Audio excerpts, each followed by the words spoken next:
மேலூரில் இருக்க நம்ம ராணி சில்வர்ஸ்க்கு இன்றைக்கி வந்துட்டோங்க. ஏன்னா செம்ம ஆஃபர்ஸ் ஒன்று கொடுத்துட்ருக்காங்க.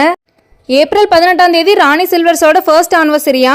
அது மட்டும் இல்லாமல் 20 அச்சய திருதி வேற வருதுல்ல. அதனால 18, 19, 20 3 நாளுக்குமே செம்ம ஆஃபர்ஸ் கொடுக்க போகிறாங்க. நானும் நிறைய தடவை கடைக்கு வந்திருக்கேங்க. வர்றப்பெல்லாம் ஒரு டைமும் சின்ன குழந்தைங்கலேருந்து பெரியவங்க வரைக்கும் டிசைன்ஸ் அதிகப்படுத்திக்கிட்டே இருக்காங்க. லேட்டஸ்ட்டான ரிங்கு கலெக்ஷன்ஸ்லாம் செம்மையாக இருக்குங்க. ஆஃபர்ஸ் கொடுக்க போகிற 3 நாளைக்குமே 5லேருந்து 10 ரூபா வரைக்கும் டிஸ்கவுண்ட் பண்ணுறாங்க. எல்லா கடைகள்லையும் கிடைக்கிற மாதிரி தண்டை, கொலுசு, மெட்டி இதெல்லாம் தான் அதிகமாக இருக்குன்ட்டு பார்த்தா இவ்வளோ பெரிய காமாட்சி விளக்க நான் இப்போ தாங்க பார்க்குறேன். இந்த முக்காலியோட டிசைன் பார்க்கையில எனக்கு ஆச்சரியமாக இருந்துச்சுங்க. கேட்டால் இது கஸ்டமைஸ் பண்ணது அப்படின்னு சொன்னாங்க. உங்களுக்கு தேவையான பொருளை கஸ்டமைஸ் பண்ணி கூட வாங்கிக்கலாம். தங்க வைக்கிற விலைக்கு தங்கத்தை வாங்க முடியுது. சில்வர்லேயே கோல்டு கோட்டட் கொடுத்துருக்காங்க. பார்க்கறதுக்கு அப்படியே ரியல் கோல்டு மாதிரியே இருக்குங்க. செயின்ஸ்க்கு எல்லாமே 10 to 15% வரைக்கும் ஆஃபர் இருக்குது. உங்களோட அக்ஷய திருதி ஷாப்பிங்கை ராணி சில்வர்ஸ்க்கு வந்து பண்ணுங்கள். ராணி சில்வர்ஸ் எங்கே இருக்குன்னா மேலூரில் சிவன் கோயில் இருக்குல்லங்க. சிவன் கோயில் டேரக்ட் ஆப்போசிட்டில் தானங்க ராணி சில்வர்ஸ் இருக்குது. மிஸ் பண்ணிடாமல் ஆஃபர்ஸ் எல்லாமே யூஸ் பண்ணிக்கோங்க.